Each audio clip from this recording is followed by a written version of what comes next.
yang menyertai kami, yang selalu hadir di tengah-tengah hidup kami, untuk menuntun kami, menguatkan, bahkan meneguhkan. Kami bersyukur memiliki Allah seperti Engkau. Kepadamu lah kami datang pada kesempatan ini, yang kerinduan untuk mendengarkan isi hati-Mu.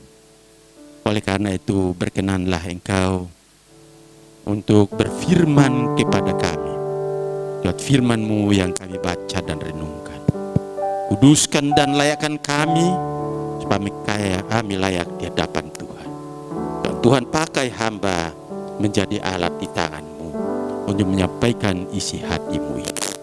Sebab hanya di dalam nama Yesus Kristus firman yang hidup kami telah berdoa. Amin. Salam Bapak Ibu Saudara sekalian, silakan duduk. Puji Tuhan, kembali saya diberi kesempatan untuk hadir di tengah-tengah ibadah keluarga besar GKRI Shalom Cibodas ini dan menyampaikan isi hati Tuhan lewat ibadah minggu ini. Tema yang diberikan oleh Bapak Gembala adalah bertanggung jawab terhadap perkara kecil. Bertanggung jawab terhadap perkara kecil. Dan ini didasarkan pada Lukas pasal 16 ayat yang ke-10. Lukas pasal 16 ayat 10 saya membacakan bagi kita. Barang siapa setia dalam perkara-perkara kecil, ia setia juga dalam perkara-perkara besar. Dan barang siapa tidak benar dalam perkara-perkara kecil, ia tidak benar juga dalam perkara-perkara besar. Demikian pembacaan firman Tuhan. Kita semua adalah orang-orang yang berbahagia. Sebab kita mendengarkan, menyimak firman Tuhan yang dibacakan, kita merenungkan dan melakukan. Bapak Ibu Saudara sekalian, tanggung jawab, sebuah kata yang seringkali diucap, yang begitu familiar di telinga kita. Tanggung jawab itu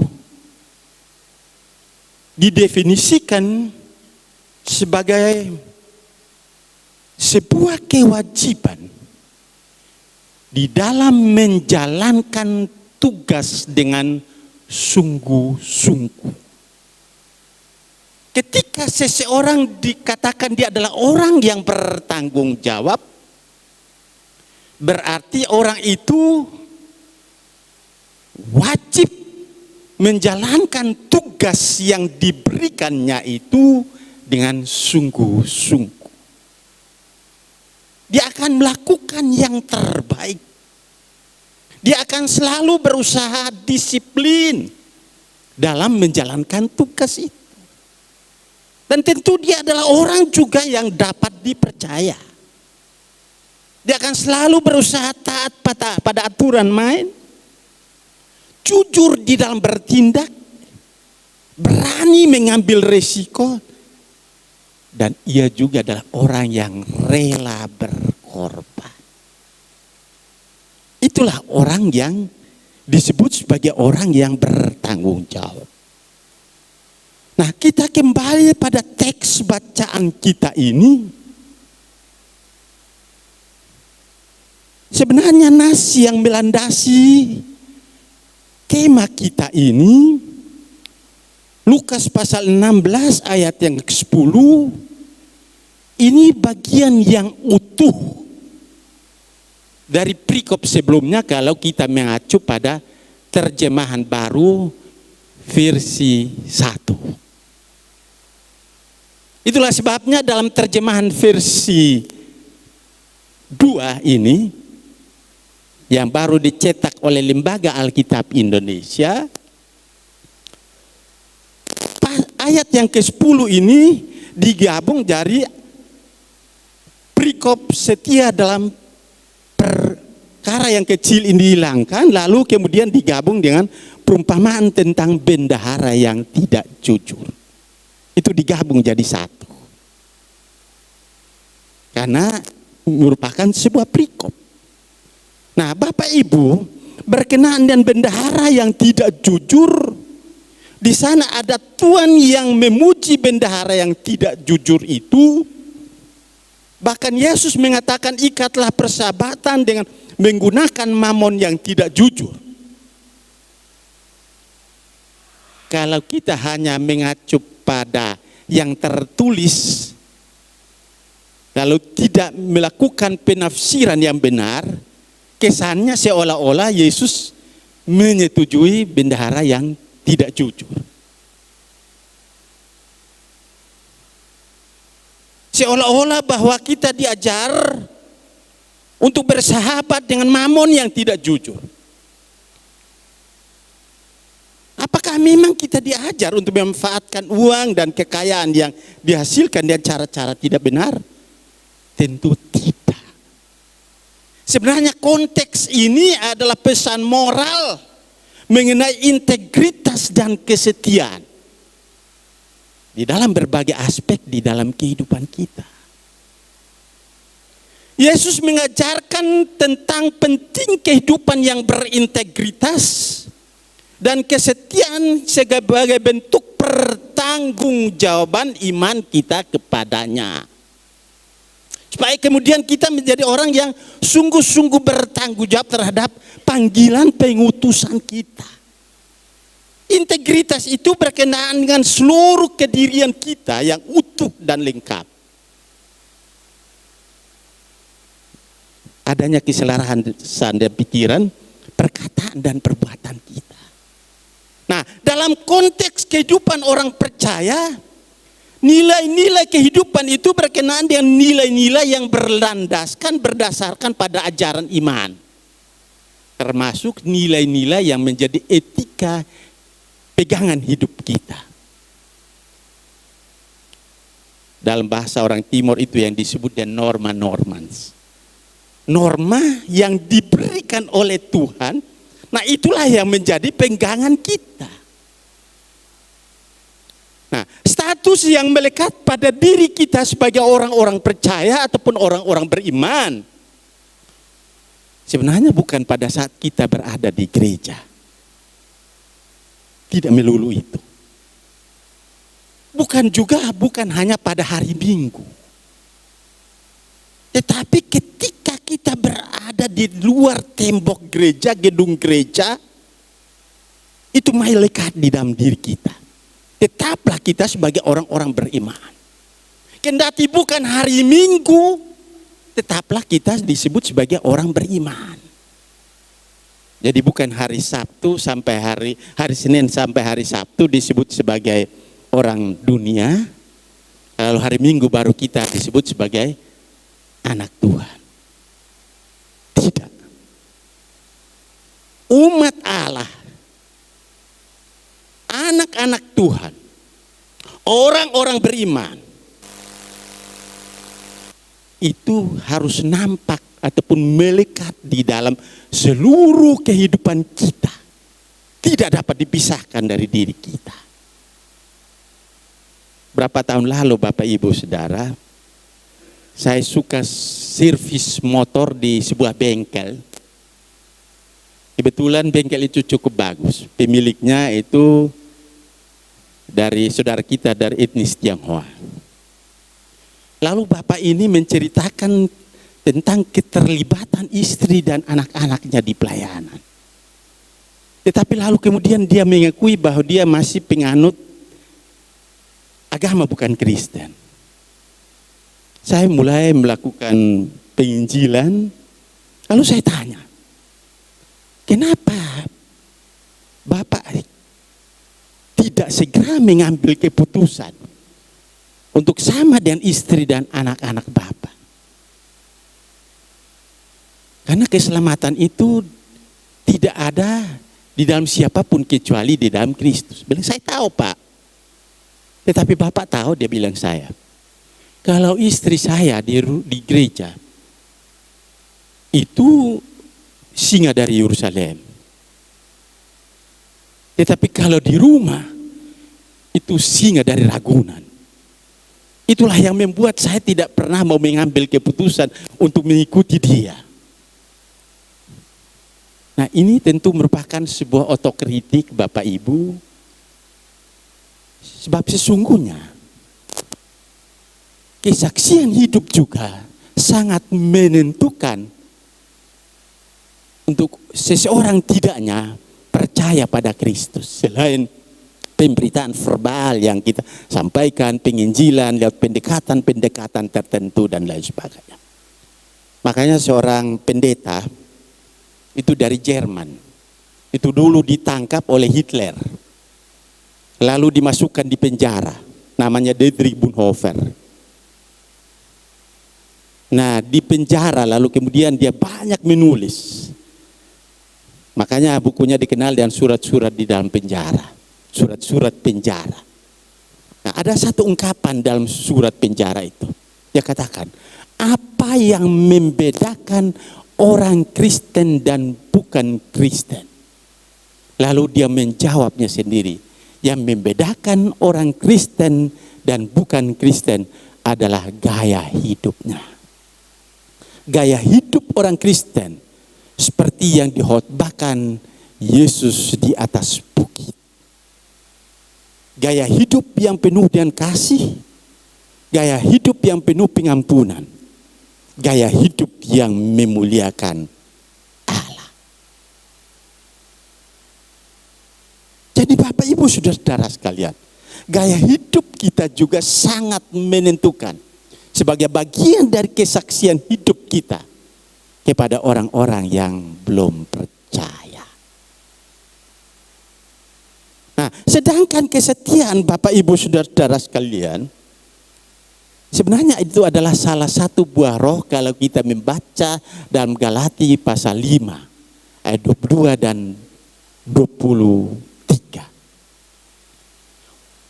Kesetiaan itu juga sebenarnya merupakan karakter Allah sendiri. Kesetiaan itu bukan sekedar loyalitas terhadap seseorang ataupun barang tertentu, tetapi ia merupakan menara yang kuat, teguh dan kekal untuk selamanya. Nah, dalam konteks ini, mengapa Yesus menekankan tentang kesetiaan?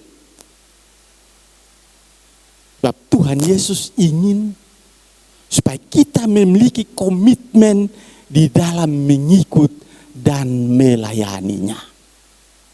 Mengikut dan melayani Yesus, melayani Tuhan. Bukan itu hanya terjadi pada saat-saat tertentu. Ketika situasi dan kondisi mengenakan.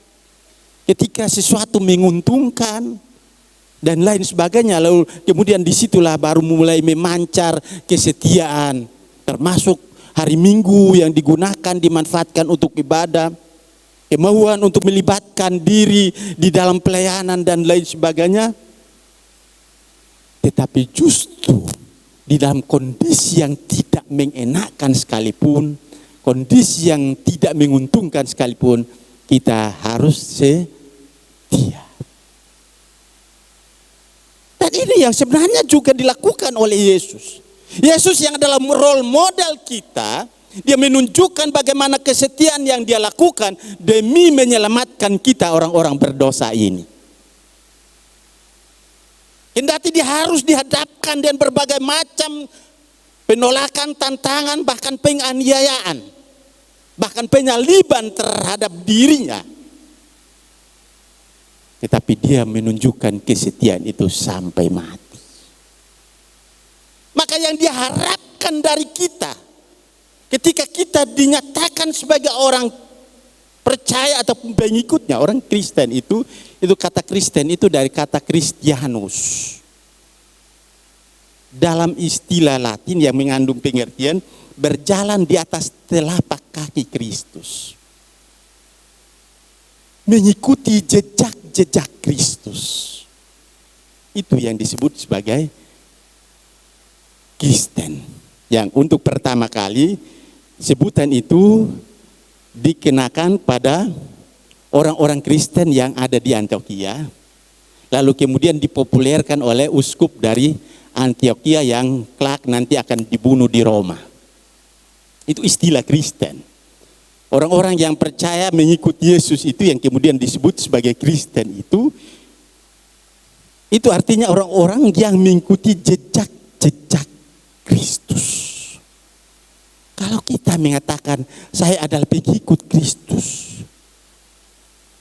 saya adalah orang Kristen, maka seharusnya dengan status yang melekat itu, maka tindakan dan perbuatan Yesus ataupun apa yang telah ditunjukkan oleh Yesus itu yang menjadi hal-hal yang kita mau praktekkan di dalam kehidupan kita. Termasuk di dalam soal hal kesetiaan. Ketika kita melibatkan diri di dalam pelayanan, itu harus dapat dilakukan secara bertanggung jawab. Dan penuh komitmen, penuh integritas, penuh semangat. Bukan supaya mendapatkan sesuatu, tetapi karena sudah mendapatkan sesuatu. Itu merupakan bentuk rasa syukur kita kepada Tuhan karena sesungguhnya anugerah terbesar, yaitu keselamatan yang telah Dia berikan secara cuma-cuma itu. Jadi tidak ada alasan bagi kita untuk mengelak dari hal-hal itu. Termasuk di dalam panggilan beribadah. Itu karena kita harus wujudkan di dalam hal kehidupan kita. Dimulai dari perkara-perkara kecil itu, ketika kita menunjukkan akan kesetiaan di hadapan Tuhan, maka Dia pasti mempercayai kita perkara-perkara yang lebih besar. Ini yang harus tertanam di dalam diri kita. Sebab Tuhan memilih dan menetapkan dan memberikan kepercayaan kepada kita sebagai bendahara harta milik kita yang bersifat harta benda duniawi maupun harta benda sorgawi. Itu yang kita terima dari Tuhan. Dia mengaruniakan kesehatan kepada kita. Dia memenuhi apa yang kita butuhkan. Dia menyertai kehidupan kita. Bahkan Dia memberkati akan keluarga kita, anak-anak, dan lain sebagainya. Apa yang kita mau dapat lakukan untuk Tuhan selain bahwa kita mau menyerahkan hidup kita untuk hormat kemuliaan namanya. Makanya di dalam memahami konsep tentang hamba Bapak Ibu, hamba Tuhan, maka sebenarnya kalau kita jujur kita semua ini adalah hamba Tuhan. Saya Bapak Gembala, Pak Pendeta Yunus, dan yang melayani penuh waktu itu, kami adalah hamba Tuhan tahbisan. Kan hanya ada kemungkinan hamba Tuhan atau hamba simbolis, dua kemungkinan itu. Nah mungkin kita hamba simbolis. Hamba Tuhan artinya apa? Ketika kita menyatakan komitmen kita untuk menghambakan diri di dalam Tuhan. Nah, kami adalah hamba Tuhan tahbisan dan Bapak Ibu sekalian adalah hamba Tuhan non tahbisan. Itu memiliki landasan Alkitabiah yang kuat.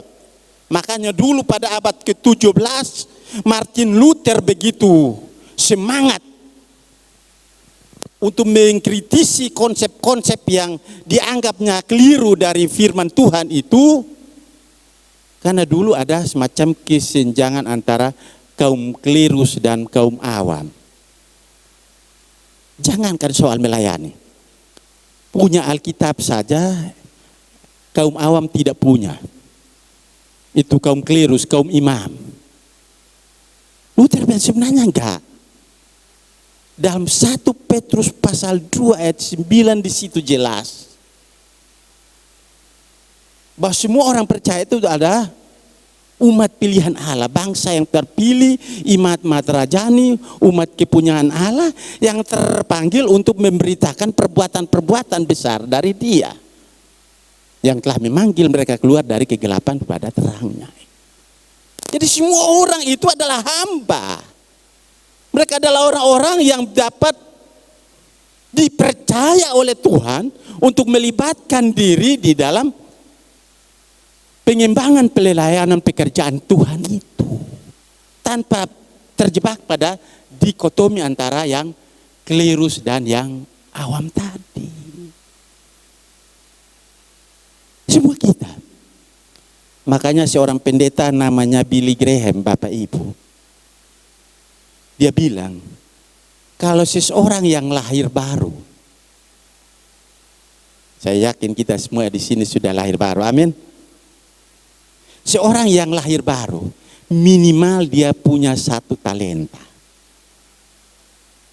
Seorang yang lahir baru, tidak bisa tidak.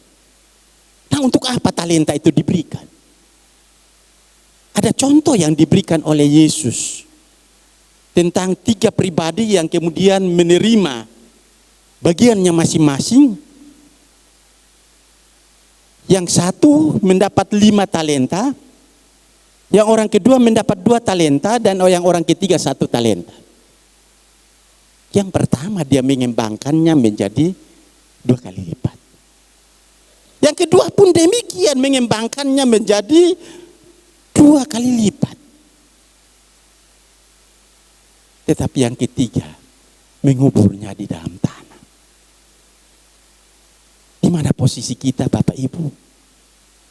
Ketika dikatakan bahwa kita ya orang-orang yang lahir baru minimal memiliki 1 talenta itu, apakah itu kita gunakan dengan baik untuk hormat kemuliaan nama Tuhan? Atau kita pendam bahkan kuburkan itu? Bukankah pada akhirnya Yesus datang kembali, semua kita diminta pertanggungjawaban? Karena dia memberi tanggung jawab besar bagi kita. Dan harus dimulai dari perkara-perkara kecil. Kalau dalam perkara-perkara kecil, saudara dan saya tidak menunjukkan kesetiaan itu, jangan bermimpi akan dipercayakan perkara-perkara yang besar. Tidak akan mungkin.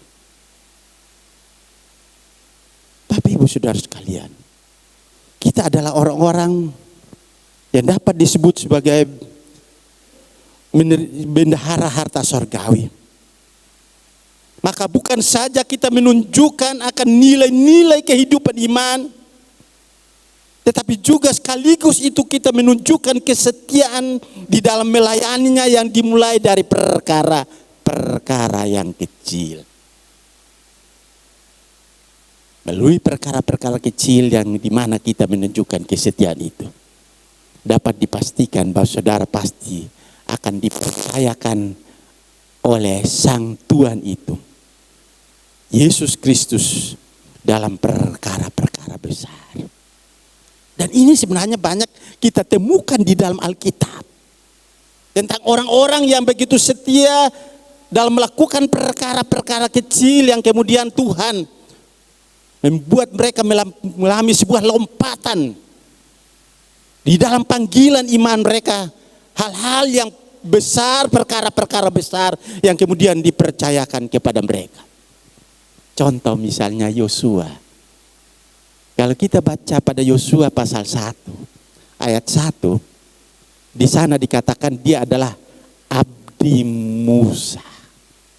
Identitasnya jelas di situ, dia hanyalah seorang abdi. Suruhannya Musa. Termasuk Musa menyuruh dia untuk melakukan pengintaian bersama pengintai-pengintai lainnya. Itu dilakukan dengan penuh kesetiaan, tanpa bantahan. Dan saudara tahu, saat Musa mengakhiri hidupnya, dia yang dipercaya oleh Tuhan meneruskan estafet kepemimpinan, memimpin umat Israel untuk mencapai tanah Kanaan. Tuhan melihat bukan karena kemampuan akademis daripada Yosua yang hebat itu, bukan. Tapi kesetiaan yang sudah dia buktikan selama kurang lebih 40 tahun. Menjadi abdi Musa. Maka Tuhan mempercayai dia. Dan banyak lagi. Termasuk Yusuf yang dijual oleh saudara-saudaranya ke Mesir. Identitas sebagai orang Israel, umat Allah itu tidak pernah luntur. Yang dia wujudkan lewat sikap yang pas di dalam menolak setiap hal-hal yang dapat menjerumuskan hidupnya. Dia tetap setia pada Allah Israel. Dia sampai harus mengalami situasi-situasi cemoohan, penolakan, bahkan dimasukkan di dalam penjara karena tuduhan-tuduhan palsu. Tapi dia setia kepada Allah Israel. Dan melalui Yusuf ini, Tuhan bukan saja menyelamatkan bangsa Israel dari kelaparan yang melanda, tetapi juga orang-orang non-Israel atau orang-orang Mesir. Tuhan pakai. Itu menjadi alat di tangan Tuhan. Sehingga dia menjadi orang yang luar biasa. Yang olehnya melalui Yusuf, orang-orang lain dapat mengenal pada Allah padang gurun itu. Allah Abraham, Ishak dan Yakub. Allah Israel itu. Tuhan pakai. Ada pula Daud. Dia hanya penggembala domba. Tapi kesetiaannya pada Allah yang hidupnya, Allah yang mengangkat dia, yang kelak dia menjadi seorang raja yang luar biasa. Seorang mesianis yang di dalam kepemimpinan sebagai raja itu hadirnya shalom Allah ataupun tanda-tanda shalom. Ini juga yang kita lihat pada rasul-rasul, Bapak Ibu Saudara sekalian. Kesetiaan mereka memang sangat teruji. Kalau kita membaca dalam perjanjian lama, Bapak Ibu, termasuk Paulus, termasuk Barnabas, termasuk Petrus, wilayah-wilayah pelayanan mereka medannya begitu sulit, perjalanannya begitu jauh.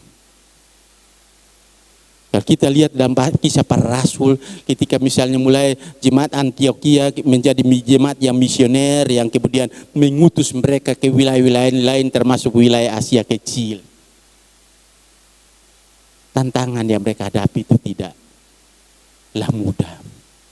Saya menjangka wilayah Asia Kecil sudah 3 kali Bapak Ibu, dan saya tahu persis seperti apa aromanya sangat beda.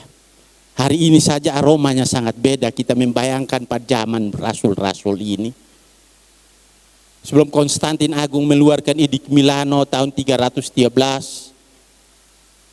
ataupun ketika 380 gereja menjadi gereja negara, sebelumnya tidak sedikit dari mereka ini dianiaya dan dibunuh.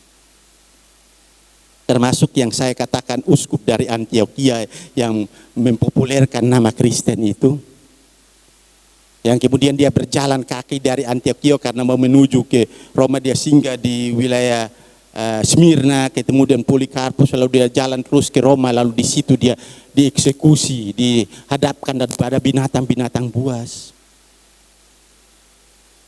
Saat itu banyak godaan-godaan yang dihadapkan pada mereka bahwa yang kali iman akan bisa dapat menyelamatkan diri mereka dari upaya pembunuhan itu. Tetapi mereka tidak katakan. Polikarpus yang 86 tahun uskup di Smyrna waktu itu, dia digoda, bilang, kau sekarang menyangkali Yesusmu, kami akan biarkan kau hidup. Tetapi kalau tetap kau percaya, kami akan bunuh kau. Dia katakan apa? 86 tahun ya rajaku tidak pernah mengecewakanku. Aku tidak akan pernah menyangkalinya. Itu bukti kesetiaan pada Tuhan yang hidup itu. Bapak Ibu Saudara, kita pun harus menunjukkan kesetiaan itu.